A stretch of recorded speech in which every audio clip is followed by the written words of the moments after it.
Ganito pala ang engagement party sa India. Bongga. First time ko at ni Dodong Maverick dito sa India. Maganda pala yung ano nila. Yung engagement party. Parang kasal din. Tapos may mag-ano sila ng ano. Parang priest. May ritual sila. Hindu kasi sila eh.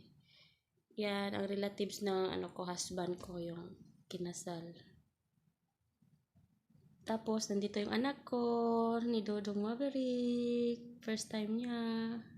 Ito yung first, yung nakaano ng damit.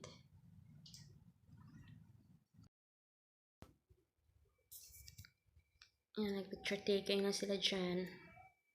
Mga sides na lalaki, sides babae, aunties, uncle. Yan. Tapos yung priest. Subuan ng cake.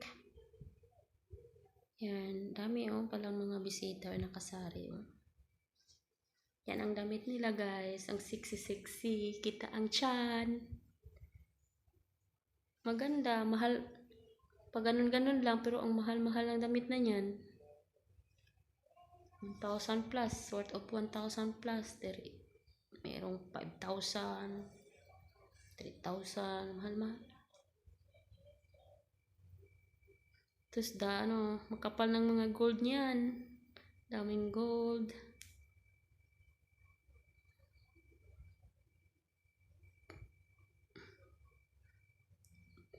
Ang saya ko lang, first time ko lang. Ganito pala. Yung kinasal ako, diretso na yun, kasal na talaga yun, wala na yung engagement, kasi magastos na yun. Nito na yung anak ko, 2 months old, tapos siya dyan, iyak siya, lakas kasi ng sounds mairita siya.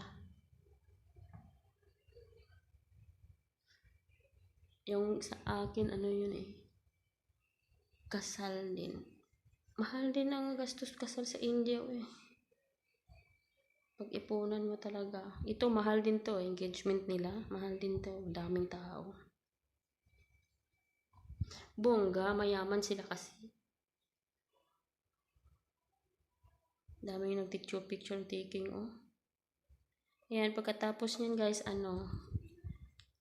konti lang kasi ang kainan na yun lang, maanghang. Ang nakain ko lang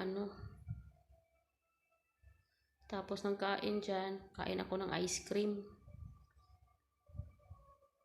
Parang wala yung anghang. Nandito na siya si Inday Badiday, Kain na siya daw ng ice cream with Amici. Amici din kain ng ice cream,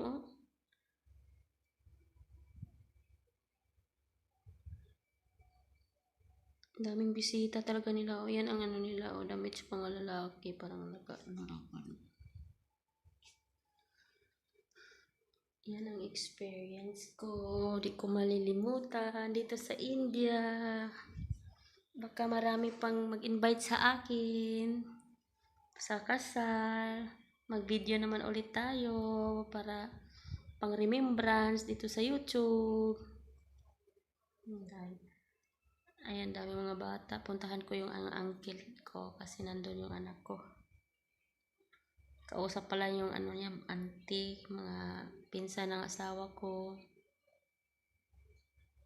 Auntie ng asawa ko. Andyan. Usap sila. Magkakapatid. Ang cute ng anak ko, baby. Filipino-Indian baby. So, ito na yun guys. Pauwi na kami niyan. So, dito na lang. Sa susunod ulit, kung may mag-invite ng kasal, pang remembrance lang sa YouTube.